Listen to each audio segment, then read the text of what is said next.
16장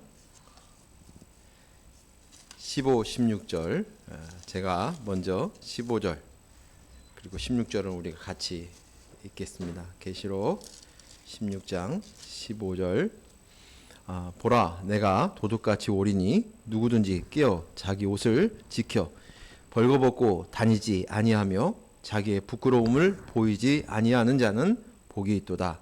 새 영이 히브리어로 아메겟돈이라 하는 곳으로 왕들을 모으더라. 아멘. 제가 오늘 아침에 오면서 날씨가 참 춥다. 우리 성도님들, 우리 형제님들 오시느라고 춥겠다. 그런 생각을 가졌습니다. 근데 그런 생각을 하면서 이런 생각이 또 오릅니다. 날씨가 추우면 겨울잠을 자는 동물들이 있죠. 뭐가 있죠? 그렇죠. 곰도 있고 또 뱀도 있고 개구리도 있고 그래요. 그게 동면을 한다 그러죠. 오랫동안 아무 에너지를 쓰지 않고 땅속에 자고 있다가 날씨가 풀리면 다시 기지개를 펴고 나오죠. 그래서 개구리가 나올 때 경칩이라고 그러잖아요. 개구리가 긴 잠에서 깨어났다 그러죠. 하나님께서 그렇게 지키시고 보호하시는 것 같아요. 하물며 하나님의 형상을 닮은 우리들에게도 하나님께서 이렇게 지키고 계시고 보호해 주시겠구나 하는 생각에 마음이 평안함과 기쁨이 있었습니다. 오늘 이 겨울에도 하나님의 지켜주시는 그 은혜로 잘 지낼 수 있기를 바랍니다. 네. 오늘 제목은 아마겟돈이라는 제목으로 다시금 계시록으로 돌아가서 말씀을 이어가도록 하겠습니다. 15절 한번 같이 한번 읽겠습니다. 시작. 보라 내가 도둑같이 오리니 누구든지 깨어 자기 옷을 지켜 벌거벗고 다니지 아니하며 자기의 부끄러움을 보이지 아니하는 자는 복이 있도다. 아멘. 오늘 이 말씀에서 또 주님이 뭐처럼 오신다고 그랬습니까? 도둑같이 오신다라고 말씀하고 있습니다. 데살로니가전서 5장 1절에서 3절까지 말씀 우리 같이 한 목소리로 읽겠습니다. 형제들아 때와 시기에 관하여는 너에게 쓸 것이 없음은 주의 날이 밤에 도둑같이 이를 줄을 너희 자신이 자세히 알기 때문이라. 그들이 평안하다 안전하다 할 그때에 임신한 여자에게 해산의 고통의 이름과 같이 멸망이 갑자기 그들에게 이르리니 결코 피하지 못하리라. 주님이 오시는데 밤에 온다고 표현하였습니다. 출산할 앞둔 임신한 여인들에게 갑자기 산고가 오는 것처럼 그렇게 올 것이다 라고 얘기합니다. 밤에 온다라는 그것은 그 시간이 사람들이 자는 시간이기 때문입니다.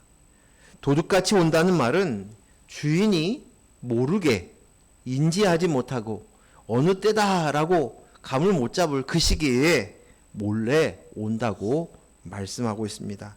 그러기에 너는 깨어 있으라 라고 말씀하십니다. 그런데 이어서 데살로니가서 5장의 뒤에 이어서 4절 5절에 보면 이어진 말씀에 그런데 너희는 낮의 아들이야 밤의 아들이야 그러니까 걱정할 필요 없다라고 이야기하십니다. 이어서 4절 5절 같이 읽습니다. 형제들아 너희는 어둠에 있지 아니하며 그날이 도둑같이 너희에게 임하지 못하리니 너희는 다 빛의 아들이요 낮의 아들이라. 우리가 밤이나 어둠에 속하지 아니하니라. 아멘. 주님이 다시 오실 때 도둑처럼 온다는 거예요. 아무도 모르고. 그리고 더군다나 사람들이 자고 있을 때, 의식하지 못하고 있을 때, 그때 오는데, 그러면 어떻게 하죠? 라고 할 때, 아니야.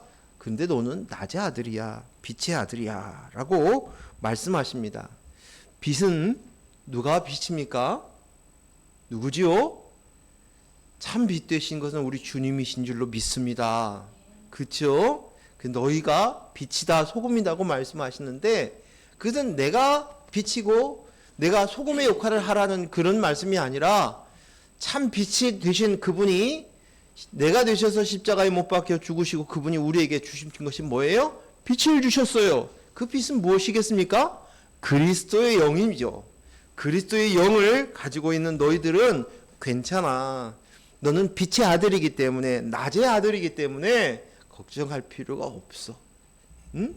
알게 돼. 내 안에 그리스도가 계시기 때문에 그리스도로 인하여서 얻어진 소중한 예수 그리스도의 십자가로 얻어진 아들이기 때문에, 아들의 영을 주어서 있기 때문에 너희는 걱정할 것 없다 라고 얘기하시면서 정신을 차리라고, 깨어 있으라고 또 얘기합니다. 그리스도의 영이 있으면서도 우리에게 또 깨어 있으라고 권면을 하시는 거예요. 이 말씀이 아주 중요한 핵심이에요. 이어서 5장 8절 말씀 같이 읽습니다. 우리는 낮에 속하였으니 정신을 차리고 믿음과 사랑의 호심경을 붙이고 구원의 소망의 투구를 쓰자라고 얘기합니다. 여기 보니까 너희가 그래 너는 빛의 아들이야, 낮의 아들이야 라고 말씀하시니까 예수님이 오실 그날은 심판의 딸이에요. 심판의 날이에요. 근데 너희는 낮의 아들이고 빛의 아들인데, 그런데 너희가 깨어 있어야 돼. 그러면서 권면하는 것이 여기에 보니까 믿음과 사랑의 호심경. 저번에 유건이가 호심경이 뭐예요? 하고 물어봤더니 호심경은 심장을, 가슴을 담는 방패, 그 갑옷이에요. 갑옷. 그렇죠? 그 호심경. 그리고 구원의 소망의 투구를 쓰라라고 이야기하고 있습니다. 이것은 믿음과 사랑의 호심경, 구원의 소망의 투구를 쓰는 것이 정신을 차리고 깨어있는 것이다 라고 말씀하시는 것입니다. 즉 다시 말해서 그리스도의 영이 나입니다 하는 것이 전신갑주예요. 우리가 앞에서 설교할 때 우리가 이 말씀을 나누었습니다. 그래서 정신 차리라 라는 말은 무슨 말이냐? 나는 그리스도의 영이 나입니다 라는 것을 매일매일 하라는 것이에요. 정신을 차리는 거예요. 깨어있는 거예요. 그래서 너희가 이 일을 해야 돼 라고 오늘 데살로니가전서에 말씀하고 있습니다. 오늘 본문에서도 도둑같이 오리니 라고 말씀하시니까 이 말은 너 깨어있어.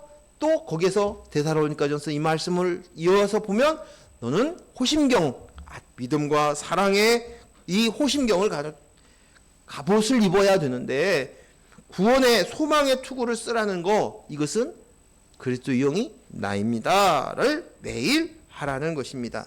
오늘 본문에서 주님이 도둑같이 오는데 누구든 깨어 자기 옷을 지켜 벌거벗어서 부끄러움을 당하지 않을 것입니다. 이것이 복받은 자의 모습입니다. 오늘 15절 말씀이 그러잖아요. 제가 한 번 더 읽겠습니다. 보라, 내가 도둑같이 오리니 누구든지 깨어 자기 옷을 지켜 벌거벗고 다니지 아니하며 자기의 부끄러움을 보이지 아니하는 자는 복이 있습니다. 복이 있다. 복이 있도다. 라고 이야기하고 있습니다. 데살로니가 전서에서는 너가 믿음과 사랑의 호심경과 구원의 소망의 투구를 쓰라라고 얘기했는데 또 오늘 계시록에서는 너 옷을 입고 있어. 그리고 옷을 뺏기지 마. 그 옷을 입고 있어서 수치당하는 일이 없도록 해라 라고 얘기하는 것이에요. 결국 이 말씀과 이 말씀이 같은 말씀인 거예요. 다르게 얘기하는데 그 말씀의 핵심은 똑같다는 것입니다. 하나님께서 아담에게 너 네가 하고 싶은 거 다 해. 그러면서 뭘 하라고 하지 말라고 그랬습니까? 동산 중앙에 있는 선악을 알게 하는 나무는 따먹지 마 라고 이야기합니다. 근데 아담과 하와가 그것을 따먹었습니다. 그리고 난 이후에 하나님의 눈을 피해서 숨어 있습니다. 그래서 하나님이 묻죠. 너 왜 숨었니? 라고 물었어요. 그랬더니 뭐라고 대답을 합니까? 내가 뭐 했기 때문에? 벌거벗었기 때문에 숨었습니다. 라고 얘기합니다. 그러자 또 묻습니다. 누가 내가 벌거벗었다는 것을 가르쳐 주었니? 라고 얘기합니다. 즉 다시 말해서 그동안 아담과 하와는 벗고 있는데도 그것이 수치가 아니었어요. 그런데 선악과를 따먹는 순간 그동안 내가 벌거벗은 것을 확인하고 내가 수치심이 늘어났다는 거예요. 수치심이 생겨나는 거예요. 그래서 그 벌거벗은 것을 누가 가르쳐 주었니? 라고 하나님이 또 말씀하신 거예요. 그래야 아담이 말하기를 뭐라고 얘기합니까? 제가 벌거벗어서 숨었습니다. 이 말씀은, 이 말의 뜻은 뭐냐면 내가 선악과를 따먹었습니다. 그래서 내가 하나님의 말씀을 거절하고 내가 하나님이 되려고 선악과를 먹었습니다. 그랬더니 스스로 선악과를 따먹은 그 눈으로 나를 보니까 나는 수치스럽게 벌거벗고 있었습니다. 라고 이야기하는 것이에요. 그래서 아담과 하와가 어떻게 해요? 그 수치를 가리기 위해서 무화과 나뭇잎을 자기의 수치를 가리고 있고 그것이 온전치 않으니까 하나님 앞에서 숨어 있었던 것입니다. 그는 자신의 수치를 보았습니다. 수치감을 느꼈습니다. 그래서 숨었습니다. 무화과 나뭇잎으로 가렸습니다. 그런데 그것이 온전하지 못합니다. 왜냐하면 뜨거운 태양열이 오자 그 무화과 나무는 이제 말라 비틀어지기 시작하였고 그것이 다시 들춰나기 시작하는 거예요. 그러면 또다시 무화과 잎을 찾았을 것입니다. 이것이 바로 죄인의 모습이에요. 그리스도의 영이 없는 죄인의 모습은 끊임없이 자기의 비어있는 이것을, 이 수치를 감추기 위해서 끊임없이 보람된 일, 가치 있는 일, 보암직한 거, 먹음직한 거, 탐스러운 거, 그것을 갖다가 가려서 자기의 수치를 가리려고 살아가는 거예요. 누군가 나에게 욕을 하고 나면 내가 잠을 자지 못하고 화가 나기도 하고 분이 나고 그 사람이 나를 뭐로 안다고 그러면서 씩씩거리지만 그 사람에게 인정받지 못하고 그 사람에게서 나의 수치가 드러났다는 것으로 인해서 힘들어하고 고통스러워하는 경우들이 얼마나 많이 있습니까? 이것은 그 안에 내 안에 있는 그리스도의 영이 있다는 것을 잊어버렸을 때 이런 모습이 드러나는 것이에요. 이것으로 인해서 자기를 판단하는 거예요. 그러니까 고통스러운 것이죠. 잠을 못 자는 것이죠. 고독한 것이지요.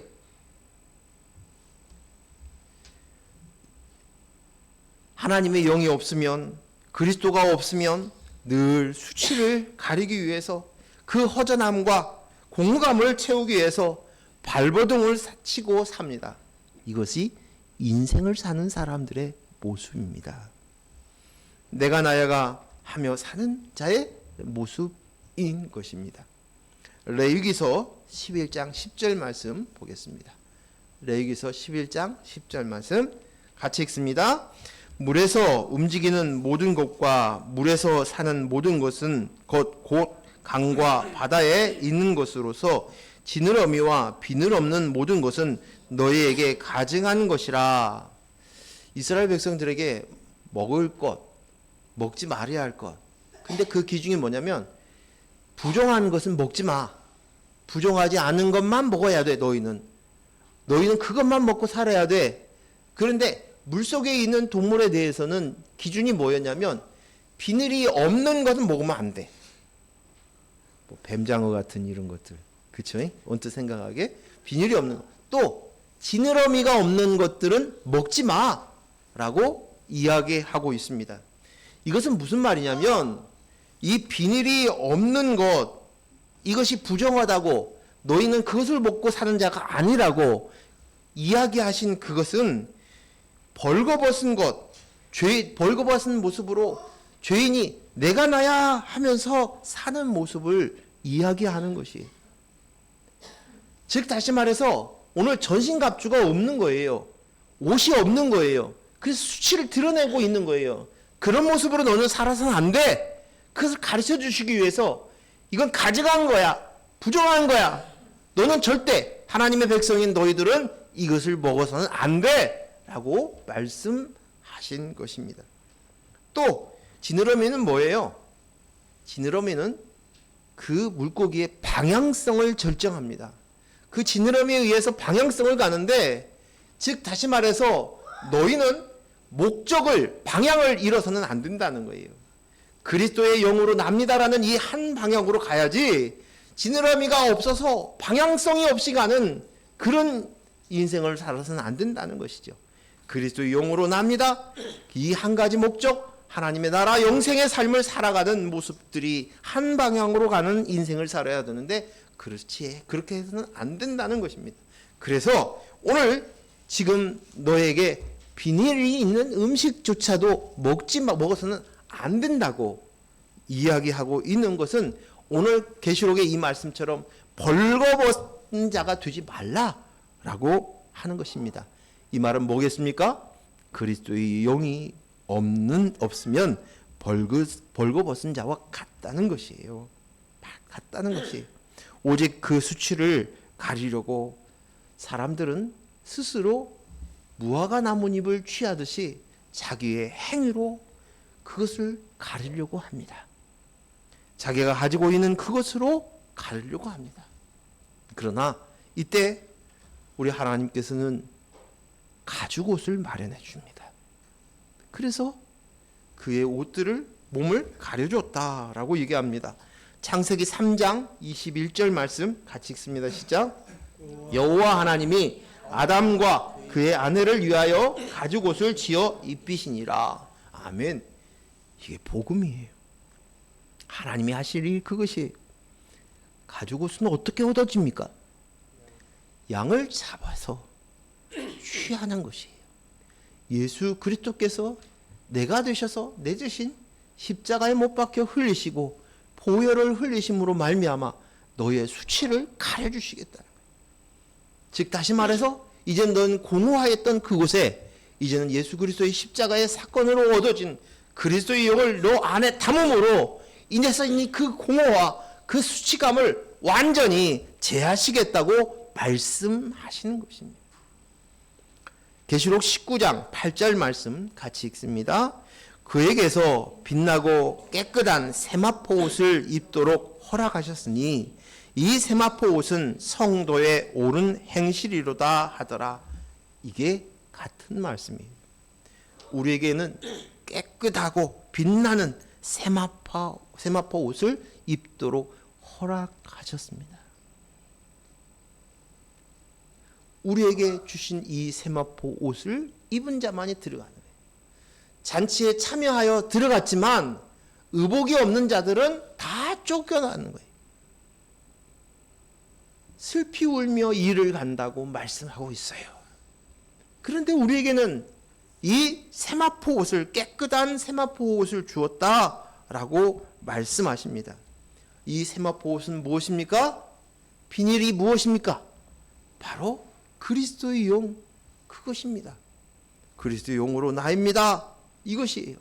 이것이 바로 전신갑주입니다. 믿음과 사랑의 호신경입니다. 믿음의 방패, 구원의 소망의 투구가 바로 이것입니다. 나는 예수님이 내가 되셔서 십자가에 죽으셨을 때 나는 그때 예수님과 함께 죽었습니다. 그리고 난 오직 그리스도로만 나입니다. 이것이 나의 정체성입니다. 그리스도가 전부입니다. 오직 나는 그리스도의 영이 나입니다. 하는 것입니다. 이것이 바로 계시록에서 19장 말씀이 옳은 행실로 하라. 내가 도덕과 윤리의 죄를 짓지 않습니다. 율법을 잘 지켰습니다. 선한 행위를 많이 하였습니다. 그 이야기가 아니라 오늘 성경 안에 있는 옳은 행실, 마땅한 행실, 바른 행실, 그것은 나는 그리스도의 영이 납니다. 이것이 옳은 행실인 거예요. 이것을 행하라는 것이에요. 이게 성도의 옳은 행실인 거예요. 주님께서 바라봤을 때 내가 행위로 내가 이렇게 잘 살았습니다. 내가 모은 재산을 갖다가 다 가난한 사람들한테 나눠주었습니다. 물론 이 땅 안에서 도덕적이고 윤리적인 그런 모습들은 존경받아야 될 마땅한 모습입니다.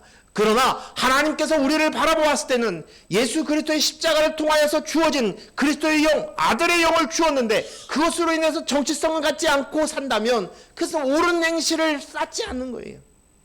오직 나는 그리스도의 영으로 내가 되었습니다. 이 옳은 행실, 그게 너의 세마포 옷이야. 너를 지켜줄 전신갑주야.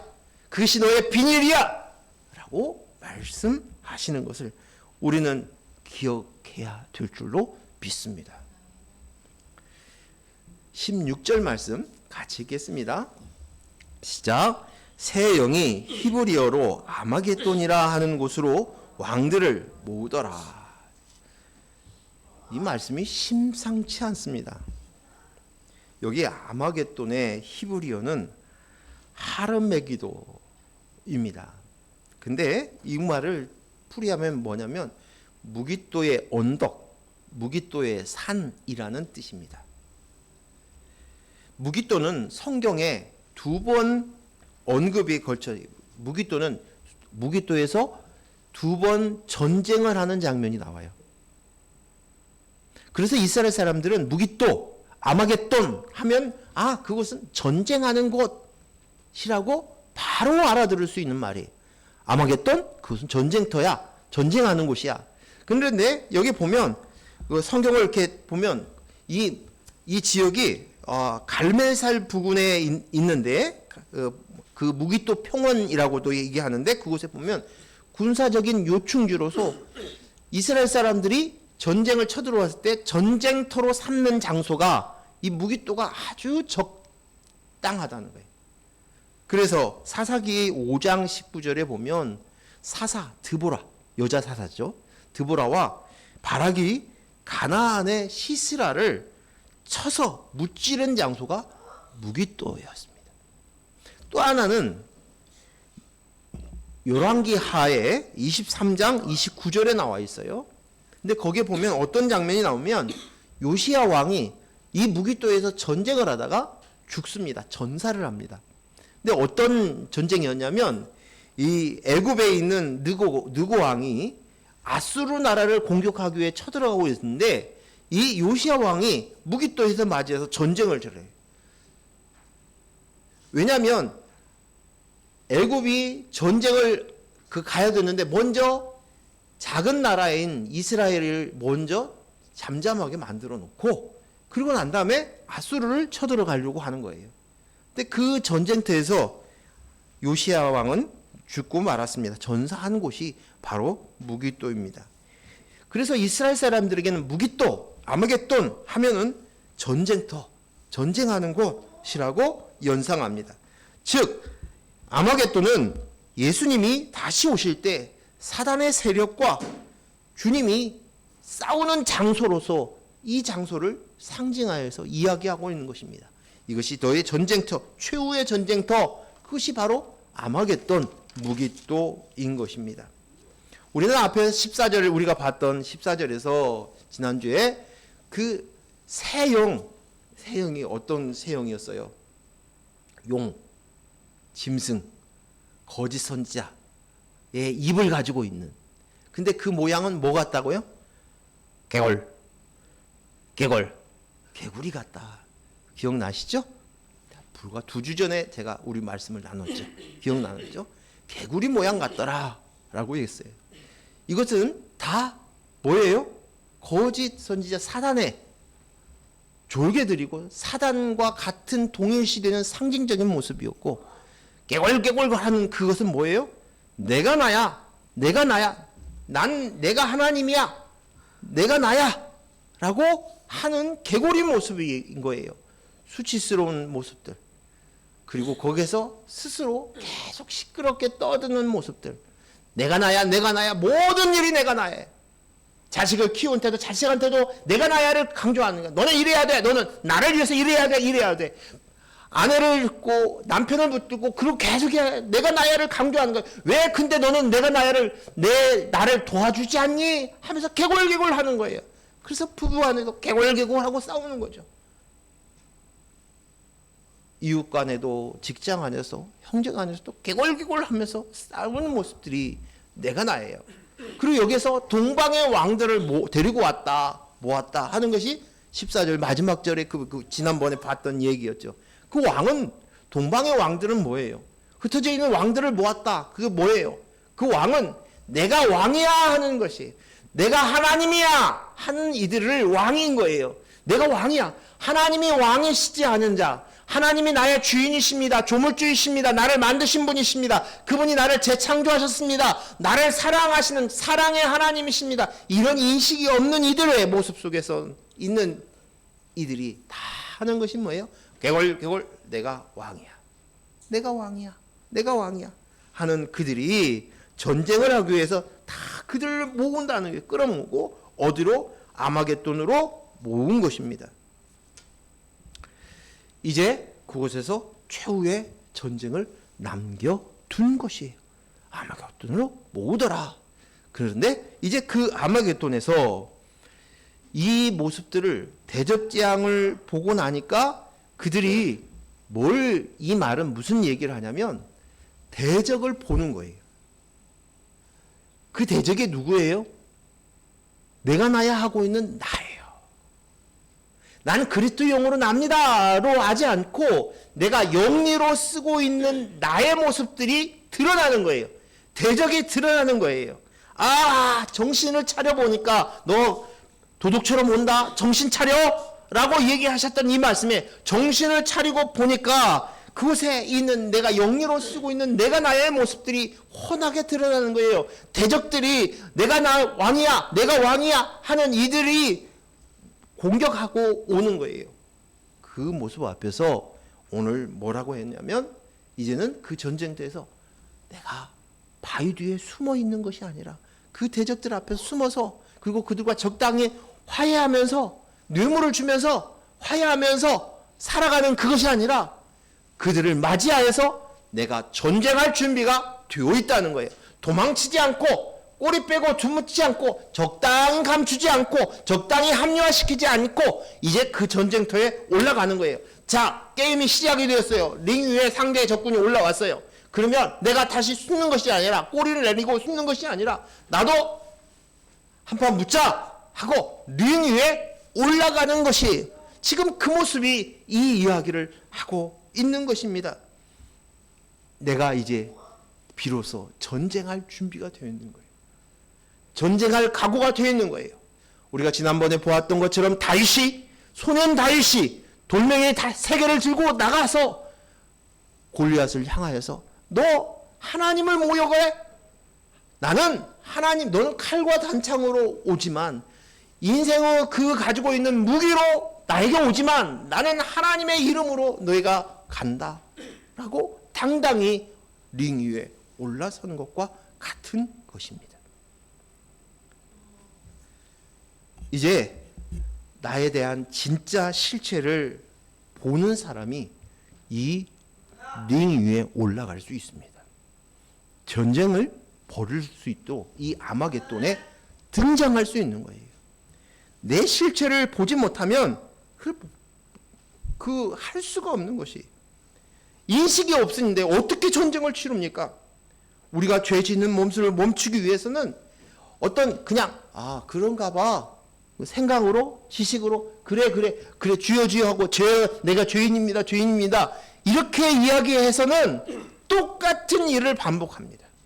적당히 타협하고 적당히 알아듣고 그리고 이제 또 내가 나야 하고 또다시 내 인생 살아가는 것이 눈물이 조금 내리다가 내가 이랬네요 하고는 쏙 들어가가지고 또 언제 그러냐는 듯이 세상 사람들과 똑같은 가치관으로 살아가는 거예요. 내가 나야 하면서 살아가는 것이. 그러면 뭡니까?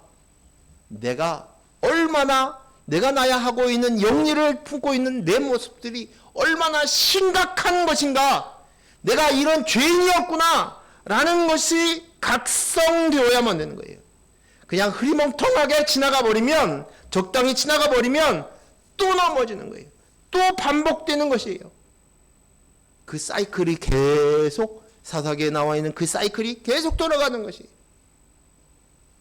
내가 죄인이구나, 내 죄가 얼마나 심각한 죄인이구나, 이 죄가 영리 동성애를 취하는 동성애와 같은 자구나, 내가 그렇게 더러운 자구나, 이러한 것으로 인해서 심각성을 인식하고 그 죄를 미워해야 전쟁을 할 수 있어요.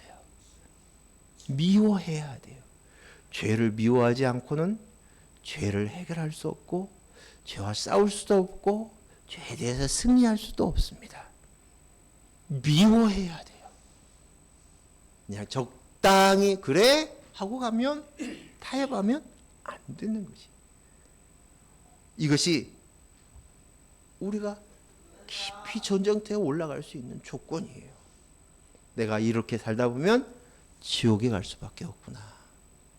내가 어떻게 해? 내가 이렇게 형편없이 그렇구나. 어제 제 동기 목사님이 호스피스 병원에 경북대 의대에 계시는데 마음속으로 항상 뵙고 싶고 그분에게서 특별히 사랑도 받고 그랬는데 아내와 함께 하동에 갔다가 이제 경북대에 갔어요. 가서 뵙고 왔어요. 그러면서 제가 그랬어요. 이제 그분이 저를 저보다 연배 형님이시니까 걱정하는 마음이, 다행히 저를 알아보시더라고요. 너무 감사하게 정신이 왔다 갔다 하신다고 했는데 저를 알아봐 주시고 제 이름을 정확히 얘기해 주시고 그러면서 얘기를 하시는 거예요. 근데 그분 앞에서 그런 얘기 했어요. 제가 아내를 통해서 더 그냥 막연하게 알았던 것이 이제는 내가 피조물이고 조물주 앞에서 하루만 사는 존재인 것을 인식했어요. 그래서 하루하루 살면서 그 안심하고 평안하게 삽니다. 그 이야기를 했어요. 끄덕끄덕 하는 거예요. 근데 그것을 몰라 그러시더라고요. 그 자리에 오니까 그 형님이, 그 목사님이 그래서 인식이 하시는 거예요. 피조물이라는 인식. 내가 왕이 아니구나. 내가 피조물이구나. 내가 흙이구나. 먼지구나. 라는 인식을. 근데 그분이 고민이 뭐였냐면 동기 목사님들한테 글을 쓰시고 본래 국어 교사였고 글 쓰시는 분이신데 그분이 나는 천국에 대해 얘기하고 이제 죽음에 대한 이야기를 하고 싶은데 사람들이 와서 나으실 겁니다. 회복될 것입니다. 이런 것에만 관심이 있고 그것이 위로인 줄 알고 오는 거예요.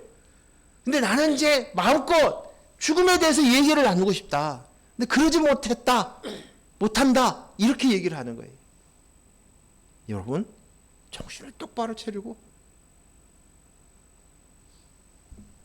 이 추운 날씨에 찬물을 바가지로 한번 뒤집어 쓰이면 어떨까요? 상상을 해보세요. 아실아실합니다. 전 요즘 피부병 때문에 뜨거운 물로 샤워를 하고 반드시 찬물로 또 뒤집어 씁니다. 찬물로. 그래야 가려운 이런 것들이 가라앉으니까. 정신을 차리는 거예요. 인식이 되어야 돼요. 그래서 알아야 싸울 배짱과 용기가 힘이 생겨나는 것이. 그래야만 내가 흙인 것을 알 때 그리스도의 영으로만 정체성을 가져야 전쟁터에 나가서 승리할 수 있는 거예요. 전쟁할 수 있는 것이. 그리고 우리가 이 일을 통해서 비로소 형제 사랑이 나갈 수 있어요. 이웃 사랑을 나갈 수 있습니다. 형제에게도 이제 그에게 모습을 보면서 제가 조금 괜찮은 직장을 좀 가져야 되는데 좋은 짝을 좀 만나야 될 텐데 좀 건강해야 될 텐데 이것이 아니라 저에게도 그리스도의 영이 있어야 되는데 저에게 그리스도의 영이 있네? 아니면 저 그리스도의 영이 들어오기를 원하네? 그런 마음들이 우리 안에 있는 거예요. 이게 증인의 삶이에요. 이웃사랑의 모습은 내 안에 증인의 마음이 있어야 되는 거예요. 그래서 그를 보면서 그리스도의 영, 내가 십자가로 인하여서 예수 그리스도의 그 십자가로 말미암아서 내가 그리스도의 영이 되었어요. 내가 그리스도의 영이 납니다.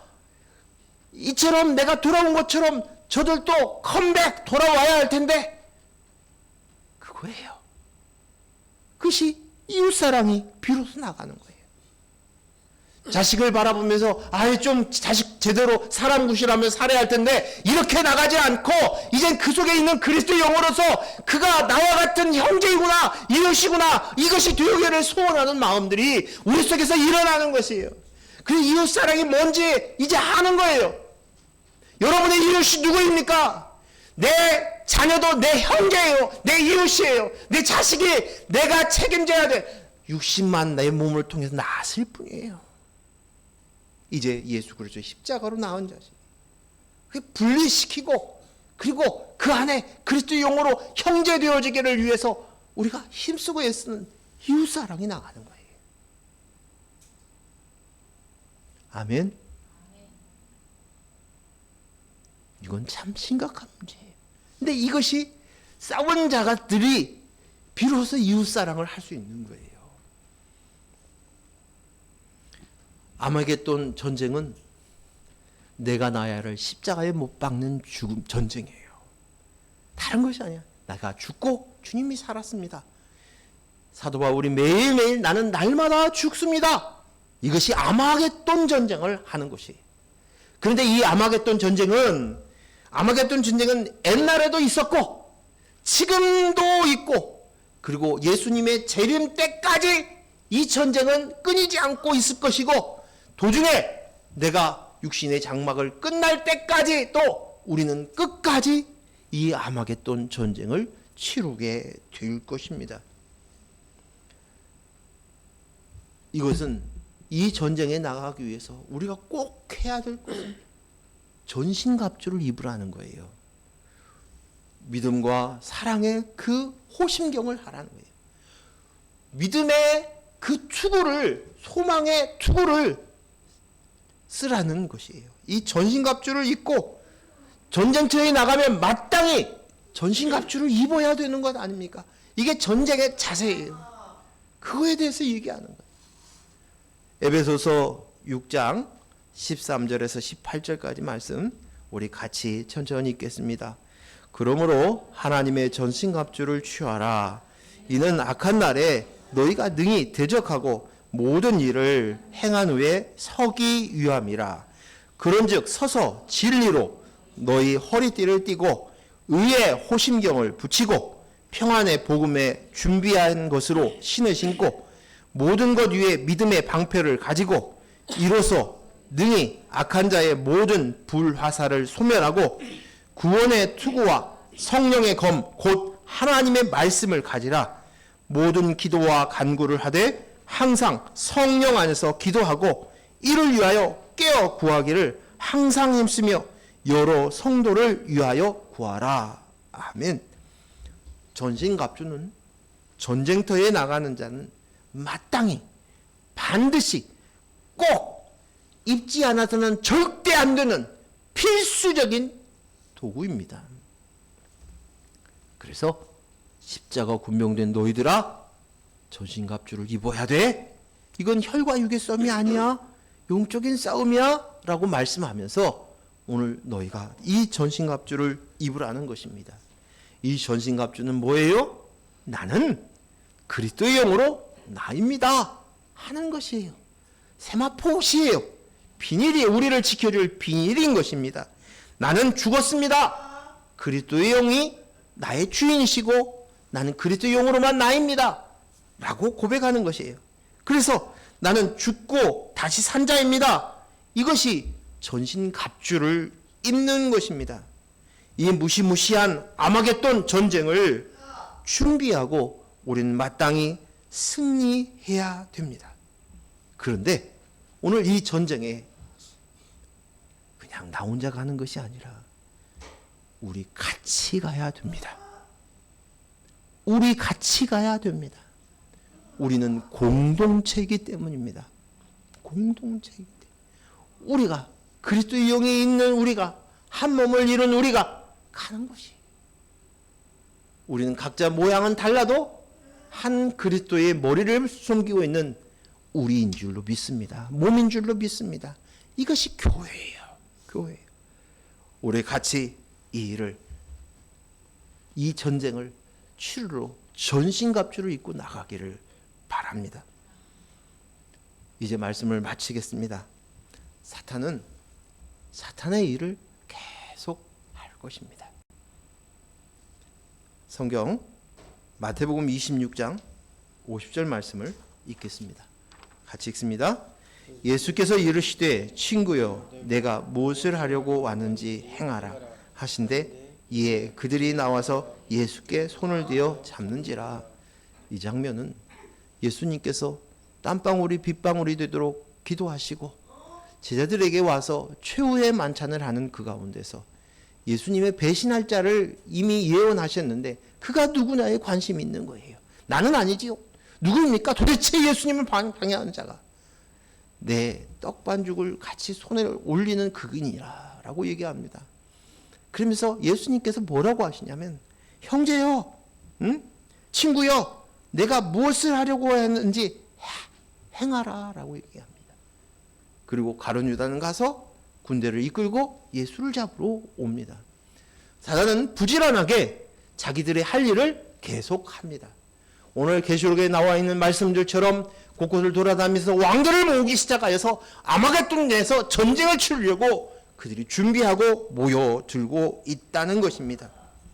우리도 전쟁을 위해서 준비해야 하는 것입니다. 그들은 끊임없이 쉴 틈 없이 그들은 전쟁을 도발하고 준비하고 그들의 패거리들 모아서 떼거지로 올 것입니다. 우리도 우리가 해야 할 일을 마땅히 할 수 있기를 주님의 이름으로 축원합니다. 하나님 아버지 감사합니다. 오늘 주신 이 아마겟돈 전쟁 그 실체를 보게 하시고 깊이 인식하게 하시고 생각나게 하시고 그리고 아마겟돈 전쟁에 하나님께서 우리를 불러주신 것에 감사하면서 깨어 근신하며 살아갈 수 있는 저희들 되게 하여 주시옵소서. 아버지 하나님, 그리스도의 영으로 나입니다. 이 전쟁터에 나가는 이것을 하려면 내가 나야가 정말 미워하고 내가 나야가 얼마나 심각하고 이 더러운 죄인가를 마치 영리를 행하는 동성애자와 같은 모습이 바로 나였구나라는 것을 심각하게 볼 수 있고 각성해야만이 이 전쟁터에 나갈 수 있는 줄로 믿습니다.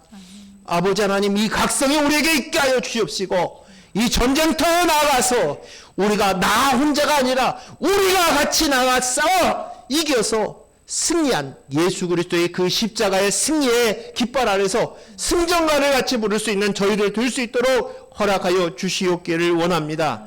그들은 부지런히 자신들이 왕을 동서남북을 돌아다니며 왕들을 끌어모을 것입니다. 내가 나야, 내가 왕이야 하는 그들을 데려다가 모았습니다. 우리는 나는 없습니다. 나는 흙입니다. 나는 먼지입니다. 오직 나는 그리스도의 영으로만 나입니다. 우리의 머리는 그리스도입니다. 나의 신랑은 그리스도입니다. 그리스도와 나와는 연합된 자입니다. 아들의 영이 내 안에 있습니다. 나는 그래서 주님 앞에 아들이십니다. 하나님이 내 아버지이십니다. 라고 고백하는 우리들이 당당하게 소년 다윗이 나갔던 것처럼 그 전쟁터에 나가 그 링 위에 올라가서 그 상대가 어떠하든지 간에 그리스도 영으로 승리할 수 있도록 허락하여 주시옵소서. 예수님 이름으로 기도했습니다. 아멘.